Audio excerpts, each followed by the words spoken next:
Hi, it's Josh Goldberg here. Welcome back to the channel. And today I wanted to talk about healing BPD and the importance of cognitive reframing. So as you know, I work with people that either have a BPD spouse or they may have been diagnosed with BPD themselves. And one thing that I have discovered from dealing with BPD in two of my relationships and also with clients is that people that developed BPD in childhood were in very stressful, traumatic, and abusive environments with parental figures and family members. And this affects the child in two ways. Number one is emotionally, and number two is cognitively, right? Mentally in their thinking.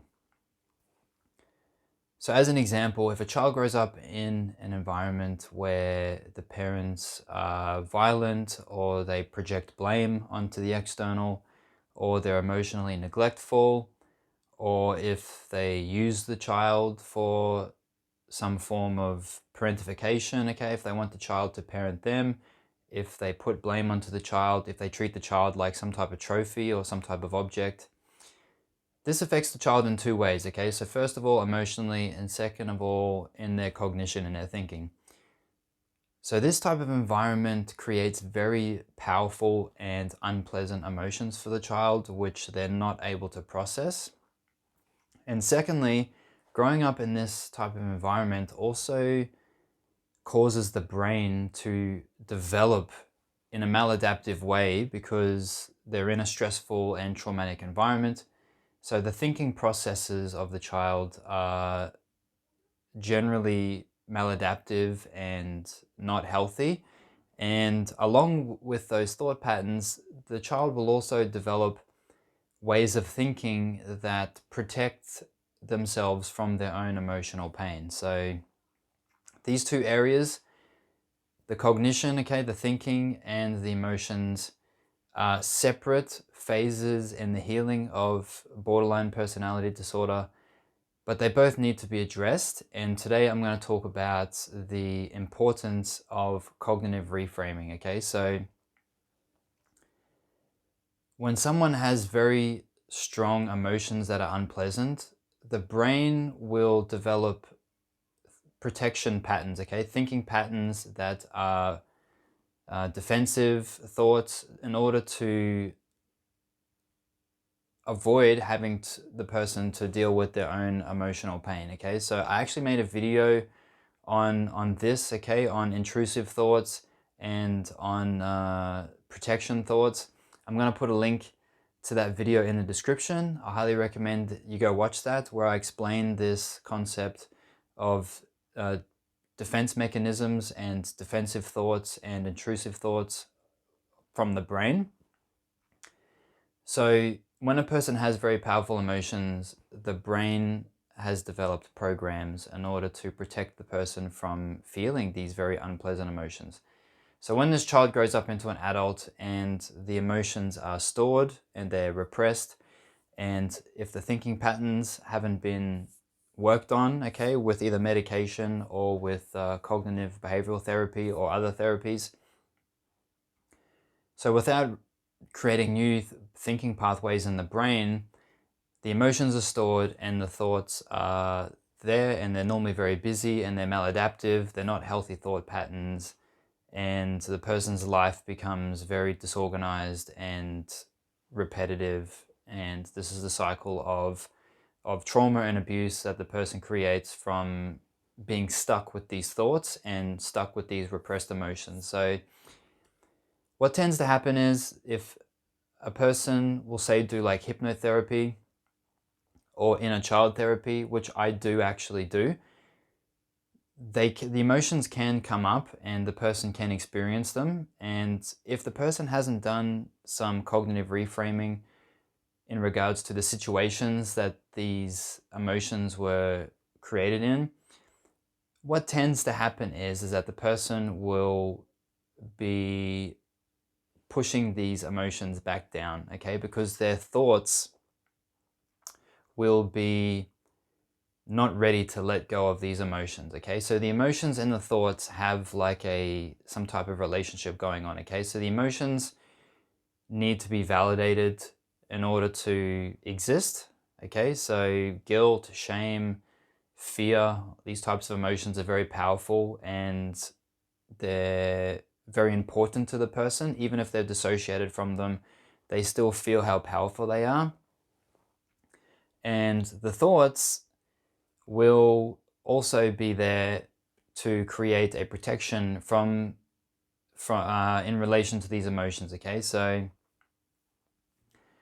what tends to happen is that the person's emotions won't be able to come out. Okay, because if the person is still thinking that they're shameful and that they're guilty and that they're not lovable, then they're not going to be able to let go of these feelings of shame and disgust and whatever other emotions were created through that childhood traumatic and stressful and abusive environment. So a person doing cognitive reframing, what it does is that it opens up the pathways, it opens up the possibility for the person now to be able to let go of these trauma emotions.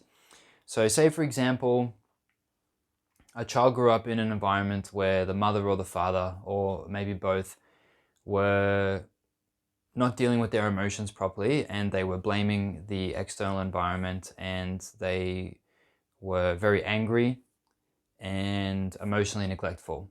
Okay, so a child growing up in this environment is certainly going to take in a lot of that toxicity and turn it on themselves, because children don't know that the parents have issues. Okay, a child is not able to process that and to understand that. So because the child relies on the parents for shelter and for acceptance and love and attention, the child will turn all of this onto the self, and this will create very powerful emotions. Okay, shame, guilt, resentment, anger, fear, anxiety, and a host of other emotions that the child will feel, but they won't be able to deal with them. Okay, and along with that, the child will develop ways of thinking. Okay, so emotions are weak, I'm not lovable, feelings are dangerous, the world is a bad place. Okay, all of these thoughts will be created from this environment. And also then there's the protection thoughts, like I don't need to speak about my emotions. Emotions are stupid. This is never going to work. And the brain will also distract the person a lot with video games, books, movies, business. Okay, so all of these distractions and protection thoughts and mechanisms of the brain is to stop the person from feeling their very own painful emotions. So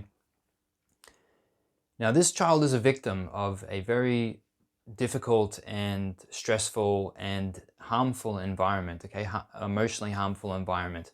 Now as an adult now, by doing cognitive reframing, you can basically get the person to look at that stressful and abusive and traumatic situation differently and create new thinking pathways about that very same environment that they were in as a child 20, 30, 40, or 50 years ago.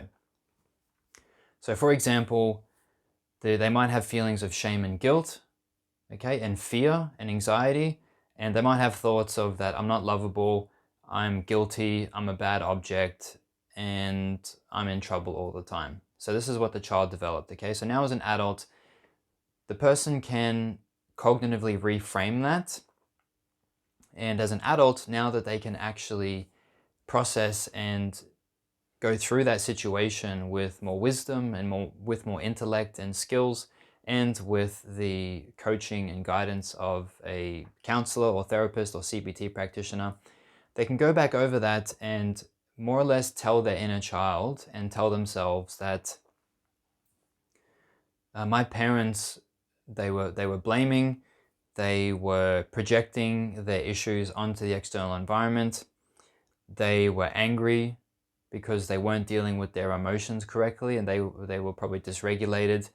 My parents were not processing and dealing with their emotions properly, which led to destructive and maladaptive behaviors It had nothing to do with me. I'm not guilty. I'm not shameful. I am actually lovable. That situation wasn't my fault. And therefore, I'm no longer a victim, and my parents did the best that they could. However, they were not handling their emotions properly, and therefore, I am no longer a victim because I was in that circumstance, and my parents weren't processing their emotions properly. So maybe I'm not a victim anymore. Okay, maybe my parents are the ones that really need to work on themselves and to develop emotion skills and heal their trauma. Maybe this is generational trauma. Okay, so this is a cognitive reframe which allows the person's thinking to let go of the victim mentality, let go of the thoughts of there's something wrong with me and I'm a victim and everything is my fault, and all of the other thought processes which come from these childhood environments that are abusive and stressful. So now that they've reframed the situation, their feelings of shame, guilt, and fear and anger, when they come up during a hypnotherapy session or inner child session, the brain now has already developed a new perception of this situation, and the brain is no longer identifying itself as a victim, and therefore these emotions are much more likely to come up, and the person will find it much easier to let go of them because they don't need them anymore. Okay, but what tends to happen is when someone does cognitive reframing, because I do a lot of it in sessions, and the emotions are still there, okay? The person's emotions from the trauma are still there and they're very powerful. So after the reframe, the person is certainly not 100% healed yet, meaning that like the emotions still need validation. But what it does is it opens up the pathways for these emotions to come out, because it's the thought, it's the protection thoughts and the trauma thinking that tends to push these emotions back down when they come up and push them back down so they can't come out. Okay, so it's a combination of cognitive reframing, okay, and emotion work, and they both take time, but I have found that cognitive reframing is very effective and helpful as a part of the healing of emotional trauma, okay, from childhood. And medication can help the cognitive side of things. Okay, if someone does go to a psychiatrist and is diagnosed and gets medication which helps the thinking processes to relax and to rewire and to develop healthier thought patterns. But overall, there's two sides to healing. There's the cognitive side and the emotional side. Cognitive reframing is very powerful. It allows the person to change their perception and to develop new pathways of thought in their mind about a situation that they were not able to develop a healthy thought process at the time, okay, from childhood or from teenage years. So this is cognitive reframing. I have found it to be very effective in helping people with borderline personality disorder and CPTSD, because it allows the emotions, the very powerful trauma emotions, to not be stuck and allows them to be experienced and let go of without the massive resistance thoughts from the mind that is still thinking in a trauma way. Okay, so I hope this has been helpful. If you have any questions on cognitive reframing, please feel free to be in touch with me. Don't forget to like and subscribe to this channel for more content, and I look forward to seeing you in future videos.